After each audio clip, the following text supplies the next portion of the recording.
अस्सलाम वालेकुम dear student and welcome to my channel. तो स्टूडेंट, अगर आप कोरिया में पढ़ना चाहते हो और एफएससी के बाद बैचलर करना चाहते हो बगैर किसी इंग्लिश टेस्ट के, तो ये वीडियो आपके लिए। अगर आप कोरिया में पढ़ना चाहते हो, जिस स्कॉलरशिप का नाम है ग्लोबल कोरिया स्कॉलरशिप, जिसको हम शॉर्ट फॉर्म में जीके स्कॉलरशिप भी कहते हैं। अब कोरिया का जो बैचलर का स्कॉलरशिप है वो ओपन हो चुका है ऑलमोस्ट।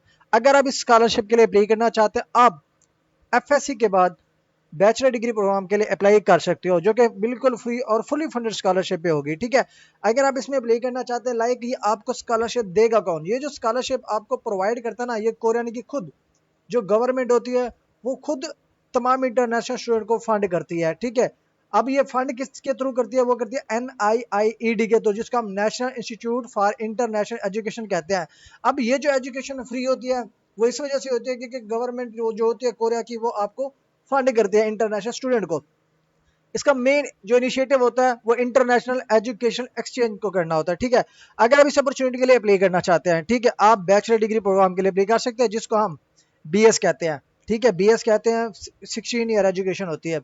अब इसकी ड्यूरेशन क्या होता है? ठीक है, अगर आप इसमें अप्लाई करना चाहते हैं, पहले तो आप 1 साल के कोरियन लैंग्वेज के लिए भी अगर कोर्स करना चाहते हैं, ट्रेनिंग कोर्स करना चाहते हैं कोरियन का बिल्कुल फ्री, उसके लिए भी आप अप्लाई कर सकते हैं।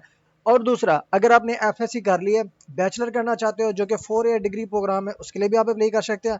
और इसके साथ साथ इसमें से कोई ऐसे भी प्रोग्राम्स हैं जो लाइक जिनका जो ड्यूरेशन है 5 ईयर्स तक, 5 साल तक हो सकता है। ठीक है, अब यहाँ पे ये भी इशू नहीं है, इसमें कोई लैंग्वेज बैरियर भी नहीं है। ठीक है, अब यहाँ पे जो कोर्सेज हैं वो आपको इंग्लिश स्टार्ट, लाइक इंग्लिश में पढ़ाए जाने वाले कोर्सेज यहाँ पे आपको अवेलेबल हैं।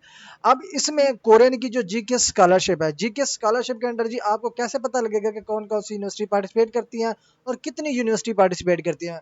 अब जीकेएस के अंडर जो स्कॉलरशिप के अंडर, जीकेएस स्कॉलरशिप के अंडर जो कोरिया की यूनिवर्सिटीज पार्टिसिपेट करती हैं, वो करती है ऑलमोस्ट 30 यूनिवर्सिटीज। आप इन 30 यूनिवर्सिटीज में से अपनी चॉइस के मुताबिक जिसमें भी आप अप्लाई करना चाहें आप अप्लाई कर सकते हैं। लेकिन सिलेक्टेड यूनिवर्सिटी में आपने उसके रिक्वायर्ड डॉक्यूमेंट चेक करने हैं। ठीक है, उसकी एलिजिबिलिटी क्राइटेरिया चेक करना है। अगर आपकी प्रोफाइल उस यूनिवर्सिटी के क्राइटेरिया के मुताबिक है, पढ़ी फालकारी है, तो ही आपने उस सिलेक्टेड यूनिवर्सिटी में अप्लाई करनी है। ठीक है, ये बेसिक चीज़ आपने लाजमी देखनी है। ऐसे नहीं कि कोई भी यूनिवर्सिटी सिलेक्ट करो, उसके यूनिवर्सिटी के पोर्टल पे जाके एप्लीकेशन सबमिट कर दो, आपका साल वेस्ट हो जाएगा। आपने जिस भी यूनिवर्सिटी में अप्लाई करनी है उसका criteria, documentation, each and everything complete करके फाइनलाइजेशन करनी है। अब यहाँ पे बेनिफिट्स, अगर हम इसके सेपरेट बेनिफिट्स की बात करें ना, फंड तो वो कर रही है। अब यहाँ पे कोई फीस नहीं होती। लाइक अगर आप पाकिस्तान में किसी यूनिवर्सिटी में एडमिशन लेते हैं तो आपको सेमेस्टर्स की फ़ी पे करनी पड़ती है। इसी तरह से आप कोरिया में जब स्कॉलरशिप में अप्लाई करते हैं, सिलेक्शन के बाद आपको कोई सेमेस्टर फीस पे करने की ज़रूरत नहीं होती, पूरी की पूरी डिग्री फ्री होती है। उसके साथ साथ आपको आने जाने की टिकट भी वो खुद देते हैं। मंथली आपको अलाउंसेस भी देखते हैं जो कि अप्रॉक्सीमेट 9 लाख, ठीक है, कोरियन जो आपको पर मंथ मिलते हैं। लाइक अगर आप पाकिस्तानी स्टूडेंट हैं, पाकिस्तान से अप्लाई करें, तो मैं यहाँ पे आपको इसका मंथली स्टेपन बता देता हूँ जी, पाकिस्तानी रुपीज़ में कि कितना बनता है। अब इसका जो मंथली स्टेपन मिलता है ना, अप्रॉक्सीमेट 2 लाख तक बनता है। ठीक है, अब ये जो आपको मिलता है 1,83,600, आप अपनी चॉइस के मुताबिक जिधर भी खर्च करना चाहें कर सकते हैं, इसमें कोई रिस्ट्रिक्शन है। ये आपके अकाउंट में ऑटोमेटिकली हर मंथ रिसीव हो जाया करेंगे। जहाँ से आप विड्रा करें, जिधर खर्च करना चाहें वहाँ पे रह के खर्च कर सकते हैं, वो आपकी अपनी मर्जी होती है। अब ये स्टेपन भी है, उसके साथ साथ मेन प्रॉफिट आपको ये भी मिल रहा है कि वहाँ की जो लैंग्वेज होगी वो भी आपको सिखाई जाएगी, वो भी बिल्कुल फ्री में सिखाई जाएगी।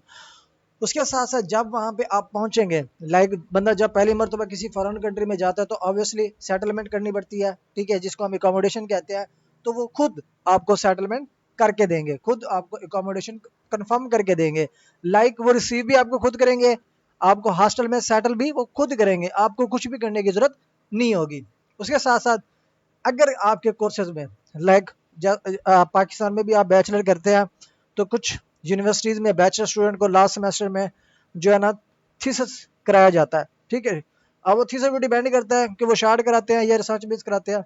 तो उधर भी अगर आपकी बैचलर की डिग्री में कोई रिसर्च आएगी, आप करना चाहेंगे, तो उसके लिए आपको रिसर्च सपोर्ट भी मिलेगी, रिसर्च प्रिंटिंग कॉस्ट वो भी आपको खुद देंगे। अब यहाँ पे कंप्रिहेंसिव हेल्थ इंश्योरेंस भी आपको बिल्कुल फ्री में मिलेगी। ठीक है, और उसके अलावा जो तमाम तर कंप्लेशन ग्रांट होगी आफ्टर ग्रेजुएशन, वो सारी चीज़ें फाइनलाइज हो जाएंगी। Like completion grant, complete grant की जो लाइक ये स्कॉलरशिप सिलेक्शन के बाद ये तमाम तर चीज़ें जो मेंशन है, ये ग्रांट्स, ये बेनिफिट्स आपको थ्रू आउट द डिग्री, जब तक आपकी ग्रेजुएशन नहीं होगी, ये सारे बेनिफिट्स आपको मिलते रहेंगे। ये नहीं कि आप सिलेक्ट हुए पहले सेमेस्टर में आपको ये मिलेंगे, आपको through out the educational duration, जब तक आपकी बैचलर कंप्लीट नहीं होगी तब तक के लिए आपको ये सारे बेनिफिट्स मिलते रहेंगे। अब यहाँ पे मेजर्स कौन कौन से अवेलेबल है, बहुत सारे स्टूडेंट बोलते हैं कि मेजर कौन कौन से हैं। अब अगर आपका फील्ड है जी इंजीनियरिंग है या टेक्नोलॉजी है, तो भी अप्लाई कर सकते हैं। अब इंजीनियरिंग क्या होगा, लाइक टेक, मैकेनिकल है, इलेक्ट्रिकल है, ठीक है, सिविल है, इसके अंदर और भी बहुत सारे स्पेशलाइजेशन होती हैं, ठीक है। अब वो 20 स्पेशलाइजेशन होती, 30 स्पेशलाइजेशन होगी या 50 होगी, वो फिर आपने अपने इंटरेस्ट के मुताबिक अप्लाई करनी है, आप अप्लाई कर सकेंगे। सेम इसी तरह से नेचुरल साइंसेस, इसमें काफ़ी सारे साइंसेस जो है ना डिपार्टमेंट साथ आते हैं, ठीक है। इसमें भी मल्टीपल अप्रॉक्सीमेट 50 तक जो कोर्सेज इंक्लूड होते हैं नेचुरल साइंसेस के अंडर आते हैं। तो आप उसमें से अपनी चॉइस के मुताबिक अप्लाई कर सकते हैं। फॉर एग्जांपल केमिस्ट्री में करना चाहते हैं या फिजिक्स में करना चाहते हैं, मैथ में करना चाहते हैं, ये सारे जो फील्ड है वो नेचुरल साइंसेस में आते हैं। उसके बाद अगर आप बिजनेस में करना चाहते हैं, बिजनेस का कोई फील्ड है, सोशल साइंस का कोई फील्ड है, या आर्ट्स का कोई फील्ड है, ठीक है, ये सारे फील्ड्स आपको इस स्कॉलरशिप के अंडर आपको ऑफर किए जा रहे हैं, आप अप्लाई कर सकते हैं, ठीक है। अब यहाँ पे जो बेसिक चीज़ है, यहाँ पे एमबीबीएस आपको नहीं दिया जा रहा है, बीडीएस भी आपको नहीं दिया जा रहा, डी फार्मेसी आपको नहीं दिया जा रहा, सिवाय इन 3 सब्जेक्ट के बाकी किसी भी दुनिया के कोर्स में आप अप्लाई करना चाहें, इस स्कॉलरशिप के अंडर आप अप्लाई कर सकते हैं। अब बेसिक चीज आ जाते हैं जी एलिजिबिलिटी के, आया कि आप अहल हैं इस स्कॉलरशिप के लिए अप्लाई करने के कि नहीं। अब बेसिक चीज क्या है, आप पाकिस्तान से बिलोंग करते हो एलिजिबल हो, इंडिया से बिलोंग करते हो एलिजिबल हो, अफगानिस्तान से बिलोंग करते हो या किसी भी एनी अदर इंटरनेशनल कंट्री से बिलोंग करते हो, आप इस स्कॉलरशिप के लिए एलिजिबल हो, अप्लाई कर सकते हो। लेकिन आपकी एज 25 ईयर से कम होनी चाहिए, क्योंकि बैचलर का स्कॉलरशिप है, बैचलर्स के स्कॉलरशिप के लिए एज जो है ना मैक्सिमम 25 ईयर्स होती है, तो इतनी आपकी एज होनी चाहिए। आपके पास 12th क्लास की डिग्री होनी चाहिए। अगर लाइक अब 2025 में आपने डिग्री कंप्लीट किया है या अभी आपका रिजल्ट आने वाला है, नो इशू, रिजल्ट वेटिंग है, तब भी आप अप्लाई कर सकते हैं। अगर आपका रिजल्ट अनाउंस हो चुका है, रिजल्ट कार्ड तो आपको मिल चुका है या रिजल्ट कार्ड आपको मिलने लगा है, तब भी आप अप्लाई कर सकते हैं। लेकिन आपको डिग्री नहीं मिली, जो कि पाकिस्तान में डिग्री ग्रेजुएशन के बाद या एफएससी के बाद या 10th के बाद आपको साल 2 साल बाद मिलती है, नो इशू। आप डिग्री के बगैर डीएमसी या रिजल्ट कार्ड की बेस पे आप अप्लाई कर सकते हैं, इस चीज़ का कोई इशू नहीं है, ये आपने माइंड में रख लेना है। उसके बाद अब मैक्सिमम स्टूडेंट पूछते हैं व्हाट्सएप पे लाइक कि मेरे स्कॉलरशिप के चांसेस हैं कि नहीं, कितने हैं। अब ये चांसेस जो है ना हर स्टूडेंट की अपनी एकेडमिक रिकॉर्ड पे डिपेंड करता है, ठीक है। आपकी प्रोफाइल होती है, आपके डॉक्यूमेंट्स होते हैं, ठीक है। हम लाइक अगर आप मेरे थ्रू भी कोई प्रोसीजर कराते हैं ना, तो मेरा काम होता है आपका जो प्रोसीजर होता है एक वेल वे में परफॉर्म करके देना आपको। लाइक यहाँ पे ये स्कॉलरशिप है, इसमें आप यूनिवर्सिटी फाइंड किस तरह से करते हैं, यूनिवर्सिटी कौन सी चूज करनी है, यूनिवर्सिटी में एप्लीकेशन किस तरह सबमिट करनी है, डॉक्यूमेंट्स किस तरह से प्रिपेयर करने हैं, और किस तरह से उनकी रिक्वायरमेंट के मुताबिक आपने एप्लीकेशन फाइनलाइजेशन करनी है। इसमें जो थ्रू आउट द प्रोसीजर है वो हम आपको सर्विस प्रोवाइड करते हैं, ठीक है। लेकिन जो चांसेस जो होते हैं सिलेक्शन के, वो स्टूडेंट के अपने एकेडमिक पे डिपेंड करता है, ठीक है। आपका एकेडमिक रिकॉर्ड कैसा है, ये सारी चीज़ें कंसिडर की जाती हैं। अब उसके साथ साथ जो भी एप्लीकेंट यहाँ पे अप्लाई करता है उसका मेडिकली फिट होना लाजमी होता है, ठीक है। अब सिर्फ और सिर्फ जो इसमें अप्लाई नहीं कर सकते वो सिर्फ और सिर्फ कोरियन या जिनके पास कोरियन की डुअल नेशनैलिटी है वो अप्लाई नहीं कर सकते, बाकी थ्रू आउट द वर्ल्ड किसी भी कंट्री से आप बिलोंग करते हो अप्लाई कर सकते हो। अब यहाँ पे अप्लाई के जो ना दो वे हैं, एक होता है जी एम्बेसी ट्रैक होता है, दूसरा जो है ना यूनिवर्सिटी ट्रैक होता है। अब एम्बेसी ट्रैक का ये फायदा है कि लाइक फायदा तो नहीं है, फायदा आपको यूनिवर्सिटी ट्रैक में मिलता है, ठीक है। अब एम्बेसी ट्रैक में ये होता है कि आपको फिर लाइक आप पाकिस्तान से बिलोंग करते हो, एम्बेसी इसकी इस्लामाबाद होगी, लाहौर होगी या कराची होगी। आप किसी लोअर एरिया जो देहाती एरिया होते हैं उधर से बिलोंग करते हो, तो लाइक रेंट आपका लग जाता है 5,000 6,000। लाइक अगर आप अपने सिटी से अगर आपका 700 किलोमीटर 800 किलोमीटर है, तो आपके पास अप्रॉक्सीमेट खाली रेंट या आने जाने के खर्चे में कम से कम आपके 15,000 होने चाहिए, वो भी लग जाएंगे आपके, तो वो भी वेस्ट हो गए स्कॉलरशिप पे जस्ट वो फर्स्ट स्टेज में, ठीक है। तो ये काफ़ी सारा पाकिस्तानियों के लिए एक्सपेंसिव हो जाता है, ठीक है। आप प्रेफर करें यूनिवर्सिटी ट्रैक को। यूनिवर्सिटी ट्रैक का ये है सिंपल, अपनी चॉइस के मुताबिक कोरियर यूनिवर्सिटी सिलेक्ट करो, उसमें एप्लीकेशन फाइनलाइज करो, वो खुद यूनिवर्सिटी आपको नॉमिनेट करेगी, और उसके बाद आपका जो कोर्सेज होगा या यूनिवर्सिटीज़ होगी उसमें आपको नॉमिनेट करने के बाद आपके फाइनल जो सिलेक्शन होती है वो खुद कर देती है। जीकेएस ये सिंपल स्टेप्स हैं यूनिवर्सिटी ट्रैक के। अब कौन बच्चा जाए पहले जी 700 किलोमीटर दूर एम्बेसी है, किसी की 1000 किलोमीटर भी होती है, किसी की 1400 भी होती है, क्योंकि डिस्ट्रिक्ट जो प्रोविंसेस होते हैं वो मैटर करते हैं। कोई किसी कोने में रह रहा होता है, कोई किसी कोने में रह रहा होता है, तो एम्बेसी फाइंड करना बड़ा मुश्किल हो जाता है, काफ़ी सारा एक्सपेंस। अब इसको मैं तो आपको सजेस्ट करूंगा कि आप इसको लाइक प्रेफर ना करो, ठीक है। अगर आपके नियर बाई है एम्बेसी कोरियन की पाकिस्तान में, तो आप जाएं एम्बेसी के थ्रू भी, आप इंटरेस्टेड हैं तो एम्बेसी के थ्रू भी आप अप्लाई कर सकते हैं। दो ऑप्शंस आपके पास अवेलेबल होते हैं। अब यहाँ पे देखे जी, अब ये भी है कि एम्बेसी ट्रैक में कंपटीशन बहुत ज़्यादा होता है, ठीक है, और इसमें थोड़ा सा कंपटीशन लो होता है। अब यहाँ पे एप्लीकेशन का मेथड क्या होता है, मैं आपको मेथड भी बता देता हूँ, ठीक है। इसमें जो है ना जीकेएस का एप्लीकेशन फॉर्म होता है, वो आपको फिलअप करना पड़ता है। पर्सनल स्टेटमेंट आपको बनानी पड़ती है, पर्सनल स्टेटमेंट। उसके बाद आपके पास स्टडी प्लान क्या है, लाइक आप बैचलर करने चाह रहे हो, आपके पास मोटिवेशन क्या है, आपके पास स्टडी प्लान क्या है। लाइक अगर कोई भी बंदा काम करता है, काम करने से पहले पहले उसके पास प्लान होते हैं, तो सेम इसी तरह से आपने एफएससी की हुई है और अब आप बैचलर करना चाह रहे हैं और सिलेक्टेड डिग्री प्रोग्राम में आप अप्लाई करना चाह रहे हैं, तो आप उसी डिग्री प्रोग्राम में आप पढ़ने जो जा रहे हैं, आपके पास उस चीज़ का कोई प्लान है कि नहीं है, तो उसके लिए आपको स्टडी प्लान भी बनाना पड़ेगा। अब उसके बाद क्या है जी, दो लेटर रिकमेंडेशन। अब दो लेटर रिकमेंडेशन क्या होते हैं, एफएससी स्टूडेंट को मैक्सिमम नहीं पता होता। अब ये लेटर रिकमेंडेशन ना आपको अपनी जो लाइक स्कूल होता है उधर से आपको ये मिलता है, ठीक है, लेटर ऑफ मोटिवेशन, ये आप उधर से ले। अब मैं आपको लेटर ऑफ मोटिवेशन का एक फॉर्मेट दिखा देता हूँ, ठीक है, ये देखें। अब ये जो है ना letter of motivation, sorry letter of recommendation है, ठीक है। आप इसको यहाँ से कॉपी भी कर सकते हो, ठीक है, ये देखें। अब इसमें क्या है, सेंटर में लेटर रिकमेंडेशन है, यहाँ पे ये जो स्पेस खाली है, ठीक है, यहाँ पे आपको अपने स्कूल का लोगो, यूनिवर्सिटी स्कूल का name, contact number, email address, phone number, official, ये सारे ऐड करने पड़ते हैं। ये सेंटर में आपका बेसिक रिकमेंडेशन लेटर का फॉर्मेट आ जाता है। लाइक यहाँ पे प्रोफेसर आपको रिकमेंड करता है, यहाँ पे वो आपकी जो स्किल्स हैं वो यहाँ पे एक्सप्लेन करता है, आपके एकेडमिक एक्सप्लेन करता है, और इसके अलावा वो स्ट्रांगली आपको रिकमेंड करता है इस स्कॉलरशिप के लिए। अब यहाँ पे कंट्री ना मेंशन करें, होस्ट कंट्री भी नहीं मेंशन करना आपने, स्कॉलरशिप प्रोग्राम का नेम भी ना मेंशन करें, नो इशू। आप यहाँ पे इसको जनरल बना सकते हैं, जनरल बना के फिर आप मल्टीपल स्कॉलरशिप में यूज कर सकेंगे, ठीक है। ये इसी तरह से आपके पास लेटर रिकमेंडेशन बनाना पड़ता है। उसके बाद क्या है जी, एकेडमिक ट्रांसक्रिप्ट, जो जिसको हम रिजल्ट कार्ड कहते हैं या डीएमसी भी कहते हैं, जो हमें जैसे हमारा रिजल्ट अनाउंस होता है आपको हफ्ते के अंदर अंदर या 10-15 दिन के अंदर अंदर आपको उसी स्कूल से मिल जाता है। लेकिन जो सर्टिफिकेट्स होती है हम इसको सनद कहते हैं, ठीक है, पाकिस्तान में हम इसको सनद कहते हैं, जो कि साल 2 साल बाद आपको मिलती है।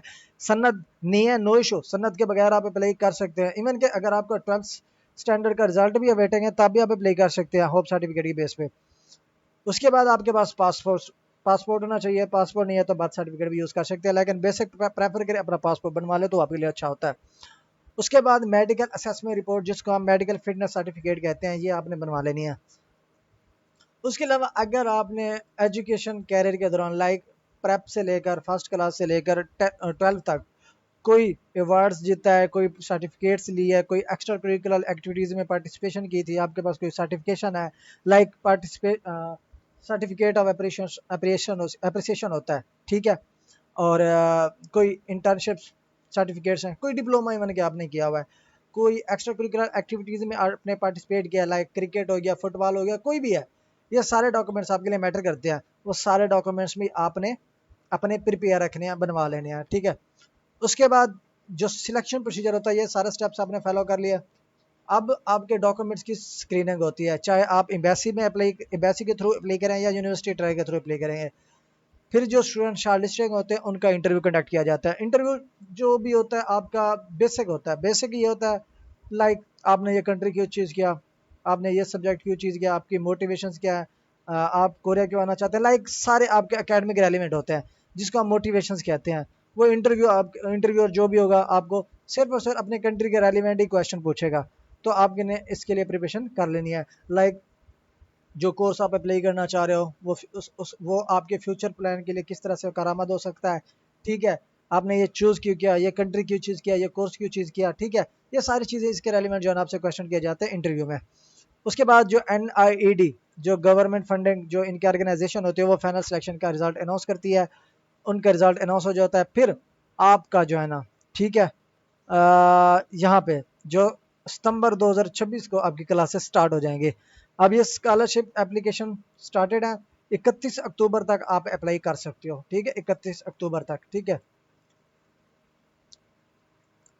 अब सॉरी, सितंबर से आप नवंबर तक अप्लाई कर सकते हैं हर यूनिवर्सिटी में अपनी चॉइस के मुताबिक। उसके अलावा अब बेसिक जो डेडलाइंस है वो है 31 अक्टूबर 2025, लाइक 15 सितंबर है, 15 सितंबर से लेकर 31 अक्टूबर 2025 तक आप अप्लाई कर सकेंगे। 1.5 मंथ का ड्यूरेशन आपके पास है पड़ा। उसके पास कि आप कोरिया में क्यों पढ़ना चाहते हैं अंडर ग्रेजुएट, एक तो यहाँ पे आपको वर्ल्ड क्लास यूनिवर्सिटीज़ मिलती हैं जो कि टॉप पब्लिक यूनिवर्सिटीज़ होते हैं। आप पाकिस्तान में भी पढ़ते हैं ना, कोई लोकल यूनिवर्सिटीज़ होती है जहाँ पे एजुकेशन सिस्टम अच्छा नहीं होता, वहाँ पे क्या कहते हैं, टीचर अच्छे नहीं होते, वहाँ पे उनका टाइम टेबल, प्रोफेसर का स्केजूल अच्छा नहीं होता क्लास में, लेक्चर्स का, ये तमाम तर चीज़ें जो है ना मैटर करती हैं। पाकिस्तान में लोकल यूनिवर्सिटीज़ में ऐसा होता है टीचर टाइम पे नहीं आता, टीचर अच्छी तरह से नहीं पढ़ाते, ठीक है, या यूनिवर्सिटी जो है ना आपको वो फैसिलिटी प्रोवाइड नहीं करती जो स्टूडेंट को प्रोवाइड करनी चाहिए।